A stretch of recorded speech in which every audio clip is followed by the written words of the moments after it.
বিধায়ক অখিল গগৈ এতিয়া ভীষণ ব্যস্ত মুছলমান তুষ্টিকৰণত। অখিল গগৈৰ মতে মুছলমান ৰাষ্ট্ৰ পাকিস্তানত হিন্দু সুৰক্ষিত, ধৰ্ম নিৰপেক্ষ ভাৰতত মুছলমানৰ মাৰ খোৱাৰ ভয়। অখিলৰ মতে লুঙি টুপি পিন্ধি অসমত ঘূৰিলে মাৰ খাব পাৰে।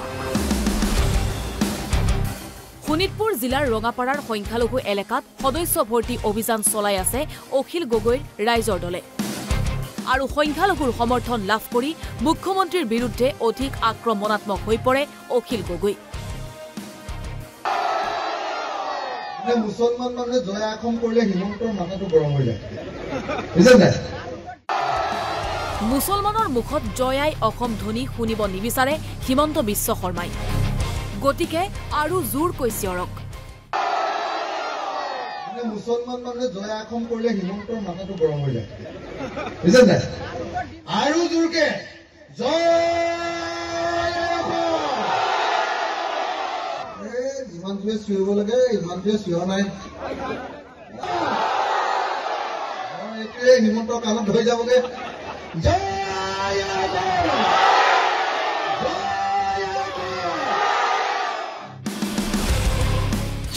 হিন্দু মুছলমান এক হওক।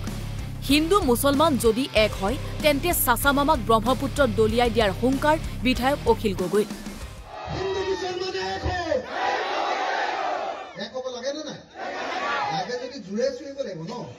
হিন্দু মুছলমানে এক হওক, হিন্দু মুছলমানে এক হওক, বিজেপিক ব্ৰহ্মপুত্ৰত দলিয়াই পেলাওক, বিজেপিক ব্ৰহ্মপুত্ৰত দলিয়াই পেলাওক, এআইডিএফক ব্ৰহ্মপুত্ৰত দলিয়াই পেলাওক।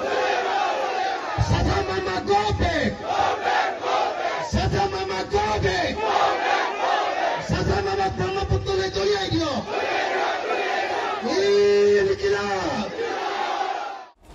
ইয়াৰ পাছতেই অখিলৰ গুৰুতৰ অভিযোগ যে অসমত সুৰক্ষিত নহয় মুছলমান। লুঙি টুপি পিন্ধিলে ৰাস্তাত মাৰ খোৱাৰ ভয়।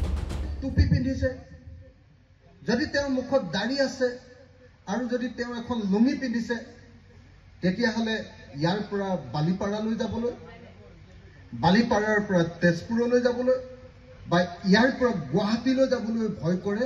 ৰাস্তাত কিজানি আমি কাৰোবাৰ হাতত মাৰ খাব লাগিব নেকি? হয়নে নহয় ৰাইজ?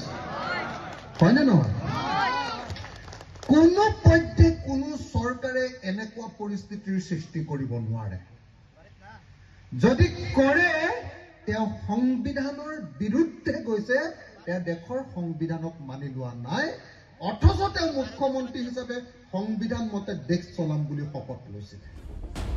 অসমত মুছলমান অসুৰক্ষিত, কিন্তু মুছলমান ৰাষ্ট্ৰ পাকিস্তানত কিন্তু থাকিব পাৰে হিন্দু। অখিলৰ দাবী এয়া। পাকিস্তান মুছলমান ৰাষ্ট্ৰ, কিন্তু তাতোতো হিন্দু আছে। ভাৰত ধৰ্ম নিৰপেক্ষ ৰাষ্ট্ৰ, ধৰ্ম নিৰপেক্ষ।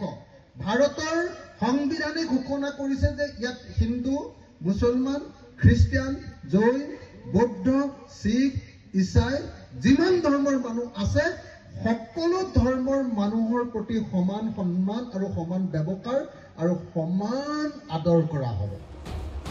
অখিলৰ এই সংখ্যালঘু প্ৰীতিক লৈ মুখ্যমন্ত্ৰী শংকিত হ'বনে নহয় সেয়া সময় ক'ব। কিন্তু ভোট বেংক হেৰুৱাৰ ভয়ত বুকু কঁপি গৈছে AIUDF আৰু কংগ্ৰেছৰ। ৰঙাপাৰাৰ পৰা আনোৱাৰ আহমেদ, NB নিউজ।